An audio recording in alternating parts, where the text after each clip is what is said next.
안녕하세요. 성공행복센터 코리아TV 선샤입니다. 만나서 반갑습니다. 이번 시간에는 나도 체포 구속될 수 있다. 생활 속에서 늘 있을 수 있는 생활 법률에 대해서 말씀드리겠습니다. 시청하시기 전에 구독, 좋아요 꼭 눌러주시기 바랍니다. 네, 구독 감사합니다. 자, 말씀드리겠습니다. 우리가 생활하면서 늘 평탄했으면 좋겠지만 그렇지 않을 수가 있죠. 인생이라는 것이 늘 등락 있고 굴곡 있게 마련입니다. 그리고 자금을 차용할 수 있고 투자 받을 수 있습니다. 그리고 차량을 운전하면서 내가 사고를 낼 수가 있어요. 그런데 재산 범죄 중에서 가장 빈번한 사기죄를 모르고 특정 범죄 가중처벌법을 모르면 일상에서 사기 혐의나 어떤 특가법에 의해서 경찰이나 검찰에서 우리가 피의자로 체포되고 조사받아서 결국 범죄 피고인으로 법정 구속될 수가 있다는 것입니다. 그래서 이제 사기죄에 대해서는 형법 347조에서 사람을 기망하여 재물의 교부를 받거나 재산상의 이익을 취득한 자는 10년 이하의 징역 또는 2천만 원 이하의 벌금에 처한다 라고 되어 있습니다. 다시 말해서 기망행위에 의해서 사기를 친 거죠. 사기 행위에서 착오의 처분 행위가 있는 거죠. 상대방이 이제 착오를 일으키는 거예요. 그 다음에 재산상의 이익을 실현한 거고, 그 다음에 이제 거기에 불법 영득, 다시 말해서 취득의 의사, 고의성이 이제 포함되어야 되죠. 이제 법상으로. 그런데 실질적으로 이런 부분이 애매하다는 얘기예요. 그래서 사기죄로 많은 사람들이 이게 구속될 수가 있고 실제로 그런 일이 이루어집니다. 그래서 이제 한번 짚어보면 사기라는 것은 돈을 받는 시점에 속인다는 의사가 있느냐가 없느냐가 이제 제일 중요합니다. 예를 든다면 이제 신용카드 같은 경우도 마찬가지거든요. 내가 갚을 수 있는 능력이 전혀 없을 것을 예상하면 이것도 사기가 될 수 있다는 얘기예요. 이제 상대적으로 이제 투자라는 표현은 이제 사기 가능성이 좀 낮으나 어쨌든 투자인 경우에도 모공의 경우에도 이렇게 사기죄로 처벌될 가능성이 상당히 높습니다. 어떤 본인이 사기의 의사가 없었음에도 불구하고 상황에 따라 돈을 빌려서 갚지 못해서 얼떨결에 징역이나 벌금형에 처해질 수 있다, 이런 얘기가 됩니다. 결과적으로는. 그래서 이제 도덕이나 이제 피해 금액이 5억 이상이 넘으면 3년 이상의 유기징역밖에 없습니다. 그래서 정치 재판을 받아야 되고 실형을 판결 받아서 당연히 그것에 복역할 가능성이 아주 높은 사안이 되겠습니다. 사기죄의 성립 요건은 사람을 기망하여 착오에 빠져서 재물을 교부받거나 재산상 이익을 취득한 자 또는 제3자 이렇게 이제 되어 있는데, 기망행위라면은 상대방을 이제 속이는 겁니다. 한마디로 얘기해서 갚을 생각이나 능력도 없으면서 이제 그런 것이 갚을 능력이 있느냐 없느냐, 갚을 의사가 있느냐 없느냐, 이런 것이 상당히 판단이 주관적이라는 사실이에요. 그러다 보니까 이제 많은 사람들이 이제 사기죄로 고소를 당해서 실제로 판사가 그렇게 판단할 가능성이 높아요. 판사가 판단하기 때문에 최종적으로는.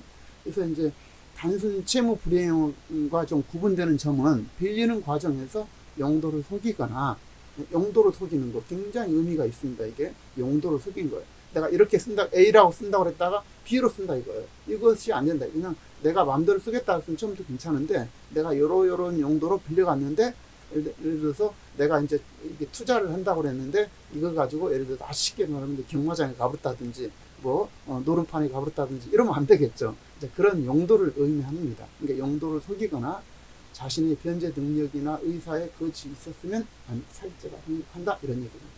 그 다음에 이제 피해자의 착오인데, 거짓말에 속아서 허위의 사실을 진실이라고 믿는 것이죠. 그래서 단 상대방이 이득을 취하는 자가 신용 상태가 원래 안 좋고 변제 지체나 변제 불능이 발생할 수 있다는 사실을 어느 정도 피해자가 인지하고 예상이 가능했으면 이런 기망에 해당되지 않습니다. 자, 마지막으로 처분 행위인데, 피해자가 재산을 주면 바로 사기죄가 성립하는 것이죠. 그래서 예를 들어서 이제 판결 사례를 보면 약정한 자가 꾸준히 이자를 이렇게 지급하다가 사업이 갑자기 실패해서 대금을 변제 못하게 된 경우에 대여 당시에 변제 능력이 있었기 때문에 비록 현재 변제 의사나 변제 능력이 없어도 사기죄가 성립되지 않는다. 2012년도 6월 28일 수원지방 고단 1839호에서 판결한 내용입니다. 결국 사기죄라는 것은 기망행위 증거 유무가 가장 결정적 이제 그 갈림길이죠. 기망행위의 사기의 증거, 사기를 했느냐 안 했느냐, 그 능력이 있느냐 없느냐, 변제할 의사가 있느냐 없느냐, 이거에 대한 증거로 인해서 일반 이제 민법으로 가느냐 형법으로 가느냐 이런 이제 기로에 서 있는데, 사실 이것을 상당히 넓은 관점에서 판단하기 때문에 이제 사기죄로 될 가능성이 상당히 높습니다. 한편 이제 제일 생활 속에 이제 정말 성실하게 열심히 사는 사람 중에서 누구든지 다 차량을 몰잖아요. 근데 운주를 하든 아니면 정상적으로 차량 운전하다가 뺑소니를 하게 된단 말이에요. 이제 사고를 내면은 겁을 내기 때문에 일단 도망가고 보는 거예요. 이럴 때 이게 특정 범죄 가중처벌법에 의해서 강력하게 처벌받게 되는데, 문제는 요즘은 100% 잡힌다는 거예요. 100%. 단 한 명도 예외가 없다. 그러니까 당연히 내가 보호조치를 하고 신고를 해야 됩니다. 그러면은 이게 사실 정말 불가피한 그런 사망사고인 경우에도 초범이라면 거의 법정 구속되지 않을 수도 있어요. 또 충분히 이제 보험이라든지 이런 걸로 처분되기 때문에. 그래서 이럴 때 도망갔다 그러면 뭐 얘기할 것도 없이 무조건 이것은 정말 높은 어떤 징역형이 처해지게 되죠. 그래서 생활 속에서 우리가 이제 가장 늘 접하고 있는 이제 이렇게 그 금전 거래 관계에 있어서 우리가 이제 사기죄에 해당되지 않도록 처신하는 게 중요하고, 근본적으로는 내 작은 범위 내에서 활동하는 게 중요하겠죠.